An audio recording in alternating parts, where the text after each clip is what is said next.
Thank you. I'd like to welcome everyone here to Elizabeth, New Jersey. My name is Rich McCutsky. I'm the Executive Vice President of the New Jersey FMBA, representing 5,000 career firefighters here around the state of New Jersey. Our purpose today is very simple. Urge Congress and show our support for the permanent extension of the James L. Zadroga Act of 2010. I'd like to thank all the firefighters and police officers that are standing behind me, all here in support, and the many dignitaries that are here, many of whom you will hear from very shortly, urging Congress to do the same.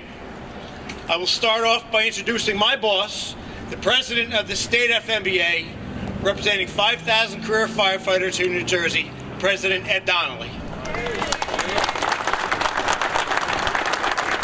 Good morning, everyone, and thank you for being here with us in Elizabeth.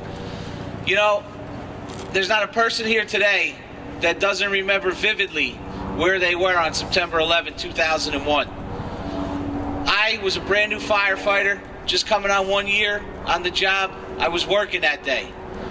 I remember shortly after the first tower collapsed, we were sending rigs from Union County, from here. Some of these houses right here in Elizabeth were responding over to Brooklyn and Staten Island and to Manhattan to help our brothers. And the one thing that was evident in every firefighter, every EMT that was working that day, man, female, they never said no.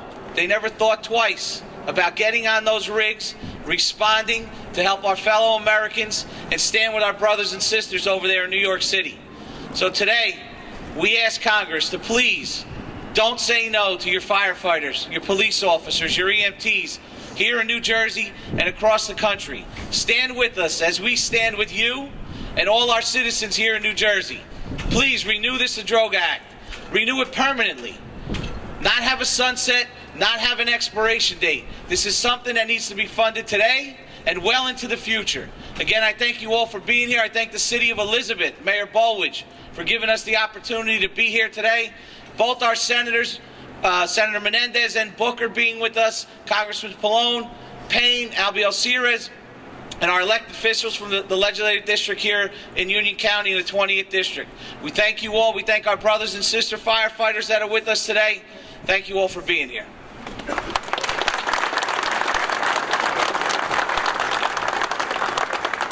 Our next speaker represents over 30,000 police officers here in the state of New Jersey, PBA State President Pat Colligan. The heroes of 9/11, we know their names. That day, over 3,000 people lost their lives. It's the heroes that dug that pile for 8.5 months that are unnamed. We don't know all their names. Tens of thousands of people are being forgotten by this Congress, and that's why we're here today. For the people that dug in that pile and dug into the earth for the 8.5 months.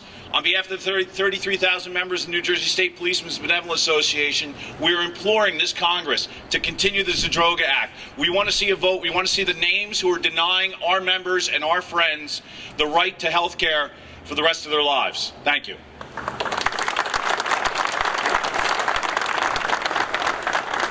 On September 11th, the Port Authority PD lost 37 members in the line of duty. With us today is the second vice president of the Port Authority PBA, Mike DeFilippis.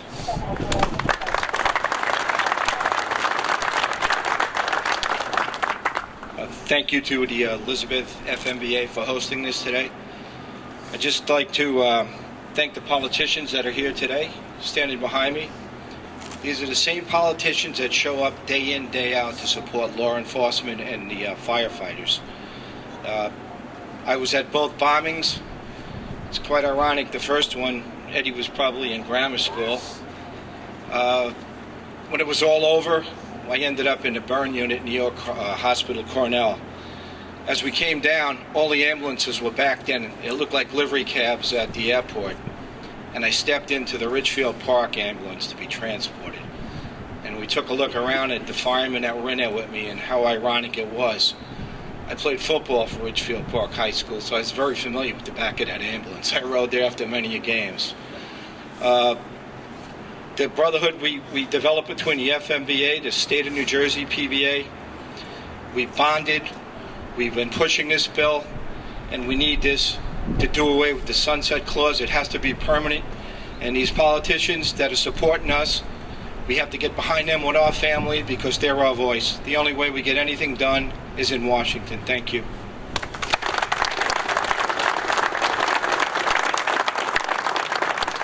I'd like to now introduce the mayor of the great city of Elizabeth, New Jersey, J. Kristen Bulwich.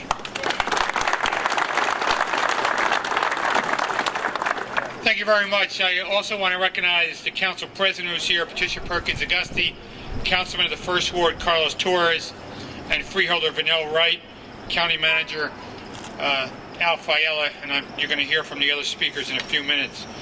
On September 11th was an interesting day in the city of Elizabeth, and when Governor DeFrancesco closed the airport and the Goethals Bridge, how were we going to get our firemen and many of the other departments to the scene? We coordinated an effort which was actually, I was the guy that escorted all of the fire trucks over the Goethals Bridge to a holding area, and they were putting on a vessel and taken over to Manhattan. And we met at Kane University in the parking lot. We made about 4 or 5 runs, and not only the City of Elizabeth Fire Department, but all of the surrounding volunteer fire departments participated. And as Ed Donnelly, or the earlier speaker, said, no one said no. Everyone responded that was called and asked, and now some of these men are ill. Some of these men need health care follow-up. The Zadroga Act gives these men the opportunity for their health care to be followed up in a very positive way to make sure that they can live long and productive lives. I'm hopeful that the Congress can see that through to fruition. The members of Congress that you'll hear from in a few minutes have been extremely supportive of the men and women in uniform throughout their careers. I've worked extremely close with Senators Menendez and Booker, with the members of Congress, in making sure that they have every available tool and development necessary to do their jobs. Now we need to ask them, and let's be honest, it's those damn Republicans. We need them to support us. Thank you.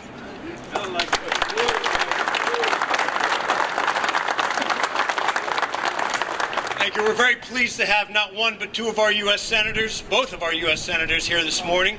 I'd like to introduce now our senior senator, Senator Bob Menendez. Good morning. I am proud to be here with Pat and Ed and all of the men and women who protect us every day. And it's time for Congress to take one day and cast a vote to protect them for each and every day that they face a challenge. Now, in my Senate office, when we are considering legislation, we have a process. And this reauthorization is what we call a no-brainer, something so obvious we shouldn't have to think about co-sponsoring it or voting for it. Now, our 9/11 responders stood in the line of fire, they stood in the line of duty, they stood in the line of risk, and they should not have to stand in line waiting for the Congress to cast a vote for reauthorization, a permanent reauthorization of the Zadroga bill. And yet we are here because we can't get Congress to do what in essence is a no-brainer. Now, we stand here together also in remembrance of all of those and of Jim Zadroga. Jim was a New Jerseyan. He was a hero who, after September 11th, walked towards the World Trade Center, as so many others did, not away to help us recover, but working on the site. And all those who were working on the site, they were not thinking about themselves. They were thinking about the immediate tragedy that had taken place, but they did not know that there was still an enemy within, an enemy of fumes and toxins and carcinogens that they were all breathing. And they were selfless, as they were trying to both find individuals who still might be found as in the rubble, and in terms of dealing with the challenges of recovery. Jim was the first emergency responder to die directly because of health effects from working at Ground Zero. And for years, we had pieces of legislation in Congress to right the wrong when hundreds of emergency workers were left out of the World Trade Center emergency worker settlement. I wrote the first Zadroga legislation, and that was about the compensation fund, and then we merged it with our colleagues from New York to become the bill that we are talking about today. It took us 9 years to get that bill passed in 2010. 9 years. That was shameful. And yet we're fighting again to reauthorize it. Instead, we should be sending a clear message to our first responders that when they take that risk, we stand behind them and we will make sure that they are held whole for any risk they take on our behalf. Now, I know any one of these men and women, if God forbid tomorrow we had such a tragedy again, they would respond, not thinking about that the Congress didn't act in the case of the 9/11 emergency responders, but wouldn't it be nice to give them and their families the peace of mind that knowing that when they respond, we will have their back as they have our back. And that's what this legislation is all about. Now, if you told any American directly after 9/11, the day when the world changed forever, that we would let our commitment to provide for those who helped in the recovery effort expire, they would tell you that's not possible. That's not possible. But that's where we are today. So finally, let me just say, some have raised questions, and I think they're all for naught. But there are real compelling reasons why this reauthorization bill needs to be done, and needs to be done now, and needs to be done permanently. First and foremost is to provide the security and reassurances to first responders that these critical health programs will last longer than just the remaining couple of months funding would provide. It also permanently lifts the statute of limitations on the Victims' Compensation Fund to provide for those first responders who need access beyond next year. I still have people come to my office, family members, who for the first time feel that the illness of their loved one is connected to what happened at the World Trade Center. We need to make sure that we are there to respond to all of them. Over 4,000 New Jerseyans are taking advantage of a program that they risk their lives for. And it's important that these programs also be totally eliminated from the budget sequestration cuts. I voted against sequestration, and I don't want arbitrary budget cuts to be made to the Zadroga bill and the compensation fund, because it wasn't arbitrary when our men and women went in there to protect all of us. Look, let me just close by saying I know that my colleagues who are here have been here from the beginning. They didn't need a rally to get on board. But I know there's a lot of our colleagues, and I said this on the Senate floor, who love on September 11th to take a picture with these firefighters and police officers. Well, they have to stop taking pictures, and they have to start putting up a vote to show their appreciation and their gratitude. A grateful nation not just goes to a September 11th event. A grateful nation also takes care of the men and women who risk their lives on September 11th, and that's what it's all about, and it's past time.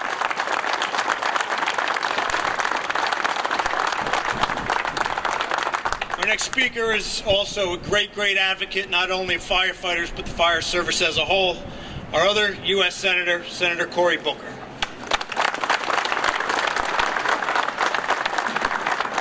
I want to thank everyone for being here. We should not have to be here. We should not be standing in the cold right now demanding what should have been done years ago. The very foundation of our country, the Declaration of Independence, says we pledge to each other our lives, our sacred honor, and our fortunes. We are a country that takes care of its own. We're a nation that stands behind each other when times are tough. That's what these first responders did. This is not a New Jersey or a New York thing. All 50 states sent people to the World Trade Center. Because when you attack America, whether it's in California or New York, you attack all of us. And we responded. Men and women you see standing around me now didn't hesitate, didn't equivocate, didn't call their congressperson for permission. They responded. They stood strong. They put themselves in harm's way. And now a bunch of politicians in Washington are not standing up and doing the right thing by them. We should not have to be here. It is a shame upon our nation that we are begging congresspeople to do what's right. And so we fight.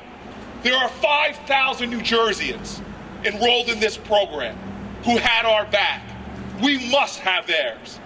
At a time we see attacks from Mali to Paris, we know should horror strike America again, that the men and women around me in uniform won't hesitate, equivocate.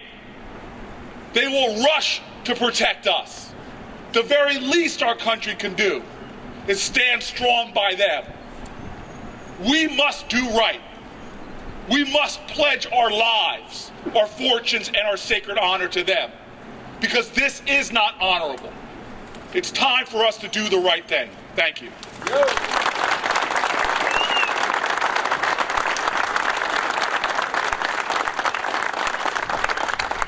Another great voice in the halls of Congress. We're pleased to have with us the congressman from the 10th Congressional District, Donald Payne Jr.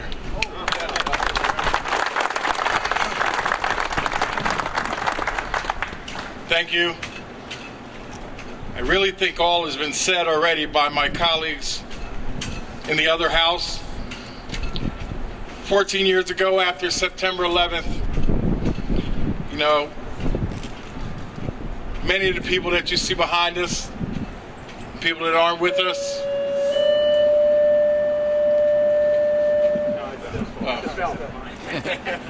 but it was me, and my time was up already.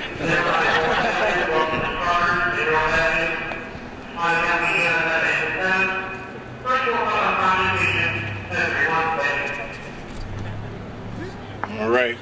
That's next. As you can see, they're still on the job while we're here. We have an obligation, ladies and gentlemen, to make sure that our first responders, that we have their back after they're sent into the breach. They move forward into circumstances that we do not want to be involved with. So it is an obligation to us, as they run into that breach, that we have their backs. So I'm just here to let the FMBA and the PBA know that this congressperson will continue to stand with them in doing the right thing. I understand what they do. My capacity of Homeland Security, I've learned what they do. So it is my obligation to do what I need to do to make sure they have the resources and the health care when necessary. We don't want them to be in that condition. We don't want them to find themselves in that circumstance. But if and when they do, then they need to know that they have the health care they deserve for the obligation and the duty that they've done. Thank you.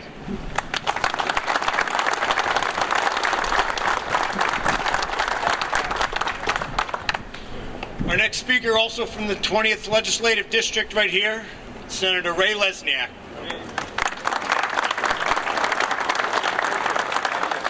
Good morning. Welcome to my neighborhood. I walked from 1 block away to be here today, but these guys behind me, a lot of them came from throughout the state to support reauthorization of the Zadroga Act. I should be able to pronounce that. Let's give them a big hand.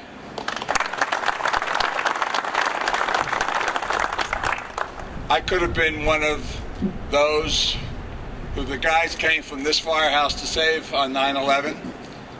24 hours earlier, exactly 24 hours earlier. I was at the Port Authority's office, World Trade Center, 86th floor. There, but for the grace of God, go I. Our first responders deserve health care, and their families deserve compensation for their bravery and their service. They were there when we needed them. We must be there when they need us. Members of Congress, not these guys, the other guys and ladies, members of Congress, would you have done the same for them? It won't take the same act of bravery to do it.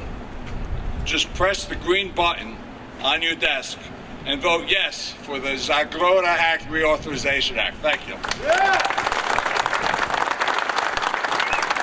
Thank you, Senator. We're going to make a quick trip back to Washington right now. Our next speaker representing the 6th Congressional District here in New Jersey. Second ranking as far as time in the Congress representing New Jersey, Congressman Frank Pallone. Thank you. Let me thank Ed and Pat and the FMBA and the PBA and the others from the Port Authority, all that are here today. I think it was very important to have this rally in New Jersey today. Some of us have been at the rallies that have been held in New York at the World Trade Center for the last month or two, and we're always making the point that this is not just a New York issue, this is a New Jersey issue. In fact, this is a national issue. There are people that came from all over the country to the World Trade Center on 9/11, and many of them suffered and need care. Now, you know, one of the clinics, the New Jersey clinic for this program is in Piscataway at Rutgers in my district, and I've been there many times, and I just wanted to explain briefly why it's important to have a permanent reauthorization. If you go to that clinic, you realize that they do research and they discover diseases that many of the people have been inflicted with that are very rare and that can only be treated at these clinics.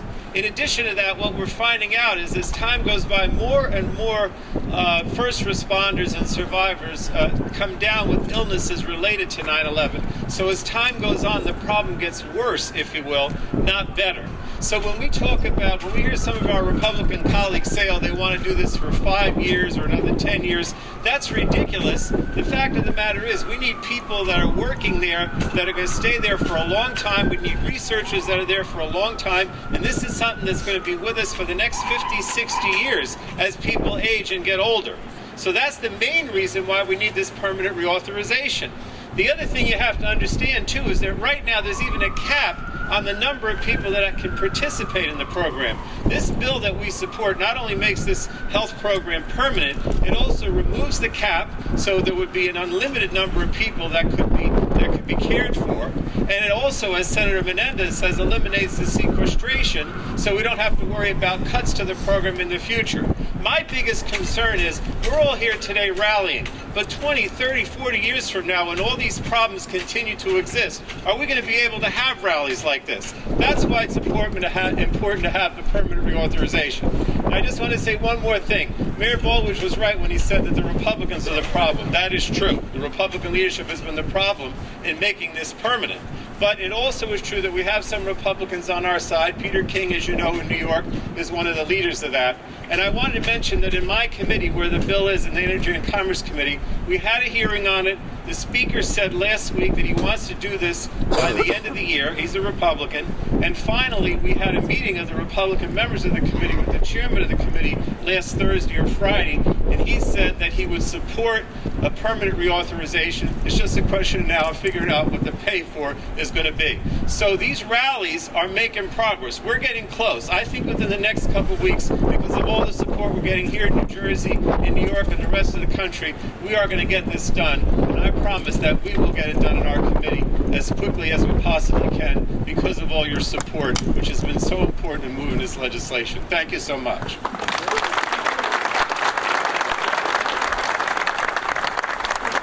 Our next speaker during his tenure in the New Jersey General Assembly, there was no stronger voice, a stronger advocate for the fire service, and a great, great friend of the New Jersey State FMBA, now Union County Sheriff Joe Cryan.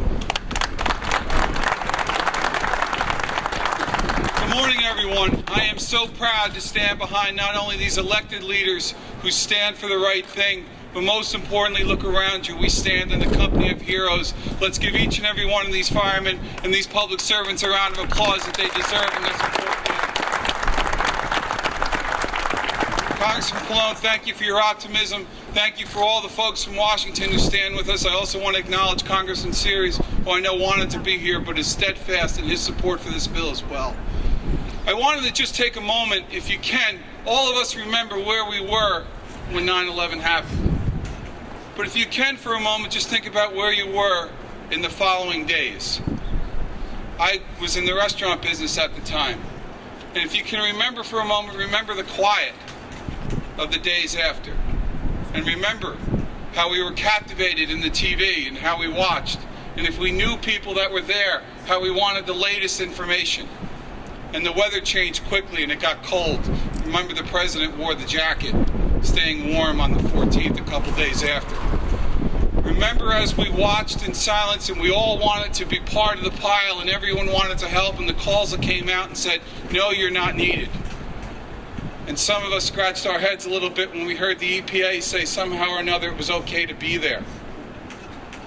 And we watched people without respirators and without face masks march on to where they needed to be because they were part of the rescue effort. And we were all a little bit confused, all saddened, but all in silence watched as we hoped for the best. And with the sadness that came with that, we watched early in horror when the determination was made that it wasn't a rescue effort, but a recovery effort. And the hope and the dreams that we had that a loved one or a friend or someone we knew might be saved had come to an end. We took it from rescue to recovery, and we understood that the recovery was going to be a long time. Remember, it was explained to us that this wouldn't be fixed overnight. And while some have recently said they remember events on 9/11 and who was cheering and who wasn't, I'll tell you what I remember. I remember smoke and ash and the reality of heroes who charged towards a pile that none of us understood. None of us knew what was in it. We understood later there was diesel, there was carcinogens, there were things that made everyone sick. And yet we heard when people came back about how they stood there for hours and hours on a bucket line or a chance to dig underneath to be part of hopefully someone that saved someone. And a nation watched in awe of the heroism that was there. That recovery effort didn't end when the pile was extinguished months later, when the smoke came down and we could look on Route 78 and see that the smoke had cleared. The recovery effort didn't end when the foundation went in for a new tower. And it hasn't ended today. And it won't end for a long time. We understand that now. We understand the heroism of these people to my left and to my right is something that doesn't happen once, doesn't happen twice, it happens every day. And these heroes deserve our support, deserve the support of this delegation behind me, and deserve the support of every elected leader in this country. Because when the ash was high, when it was quiet, when we all hoped, they were there. It's time for us to be with them. The recovery never ends, the support never ends. Let's make this bill permanent. Let's make it permanent today. Let's stand with the people. Let's stand with us each and every day. Thank you very much.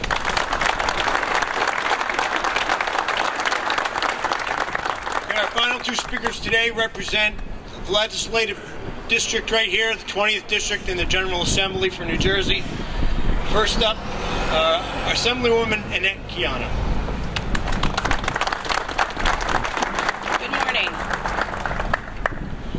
All of us know what happened on 9/11, and as we turned on the TVs, we were horrified. There was an attack on America. There was an attack on all of us.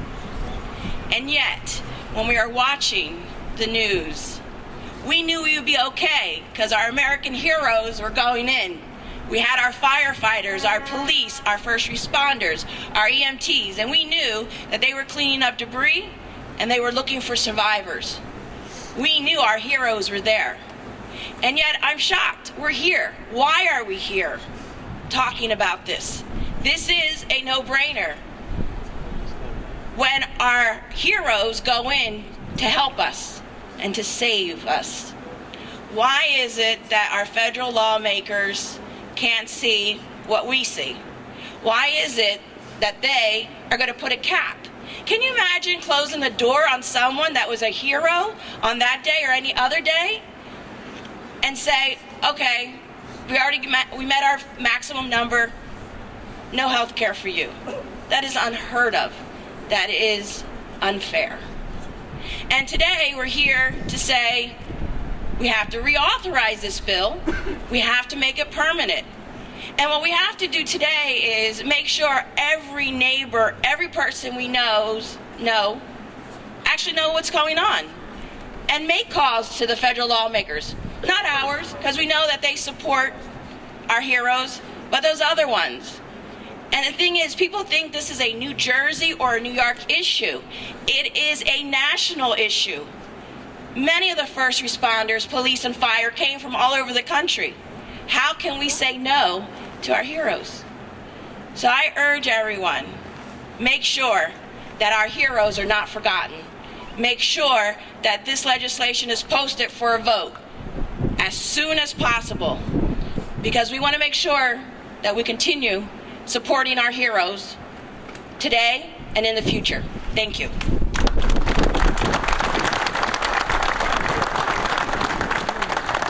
Final speaker representing the legislative district here, the 20th District, Assemblyman Jamel Holly. Good morning, FMBA!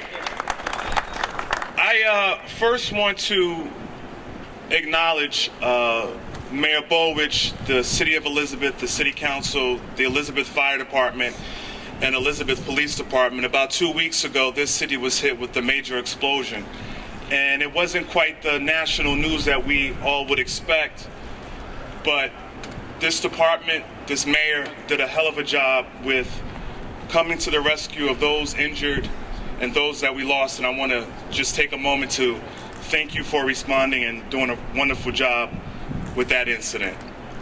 Rewinding now to 9/11. The same call that this fire department received just 2 weeks ago, many years ago, received that same call. I can't imagine why elected officials who have the obligation to support those in a time of need would not authorize this bill. I'm gladly, proudly standing here behind a group of elected officials that support you, because you make the ultimate sacrifice. Any given moment, at any given day, that phone rings, you leave that house or you leave this firehouse, you're not sure if you're going to return. As elected officials, we should be there for you, no matter what, and we stand with you. So I ask Congress, Mayor, Council, freeholders, Sheriff, U.S. Congressmen, U.S. Senators, if you need some help down in D.C. with those Republicans, there's a lot of people up here that can march down there to make sure that that happens. Thank you and God bless.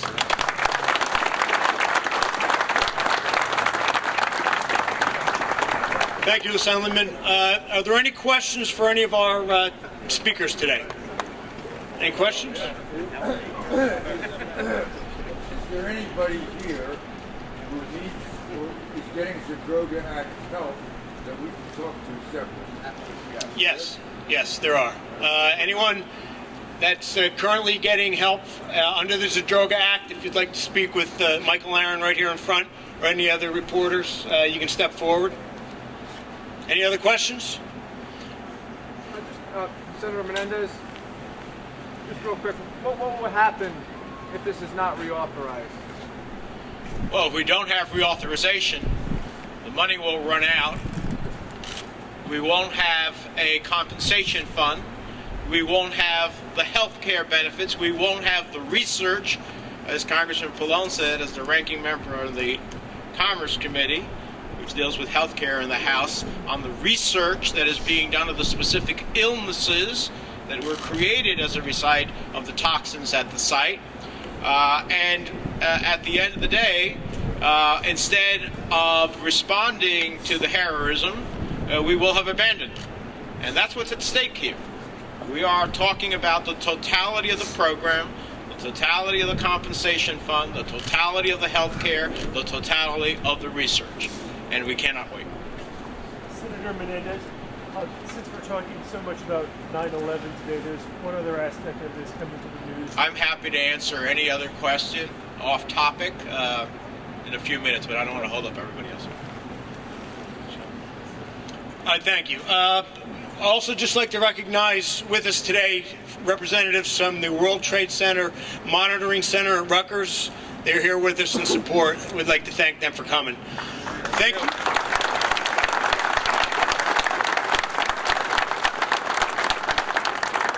All right, any other questions can be handled after? Thank you all so much for coming. Thank you for the attention that this deserves. Have a great Thanksgiving.